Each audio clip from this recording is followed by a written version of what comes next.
தமிழகத்தின் முன்னணி நடிகர்களின் ஒருவரான நடிகர் தனுஷ் சொந்தமாக இயக்கி நடித்து வெளியாக இருக்கும் 50வது படமாகிய ராயன் படம் வெற்றியடைவதற்காக அவரது சொந்த ஊரான மல்லிகாபுரம் செல்லும் வழியில் சங்கராபுரம் அருகே அமைந்துள்ள 200 ஆண்டுக்கு மேல் பழமை வாய்ந்த பிரசித்தி பெற்ற சங்கராபுர கருப்பசுவாமி கோயிலில் தனது குடும்பத்தாருடன் சிறப்பு வழிபாடு செய்தார்.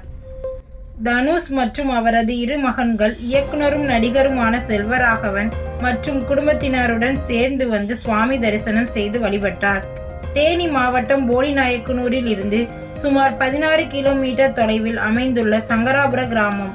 இங்கு சுமார் 200 ஆண்டுகள் பழமை வாய்ந்த கருப்பசுவாமி கோயில் அமைந்துள்ளது. பிரசித்தி பெற்ற இந்த திருக்கோவிலில் பல்வேறு சினிமா படப்பிடிப்புகள் நடைபெற்றது குறிப்பிடத்தக்கது. இன்று இந்த கோவிலில் தமிழக முன்னணி நடிகர்களின் ஒருவரான தனுஷ் தனது 50வது படமான ராயன் படத்தில் தானே இயக்கி நடித்து வந்த நிலையில் வரும் 26ஆம் தேதி படம் வெளியாக உள்ளது. படம் வெற்றி அடைவதற்காக நடிகர் தனுஷ் தனது குடும்பத்தினருடன் போடிநாயக்கனூர் சங்கராபுர கருப்பசுவாமி கோயிலில் சிறப்பு வழிபாடு செய்தார்.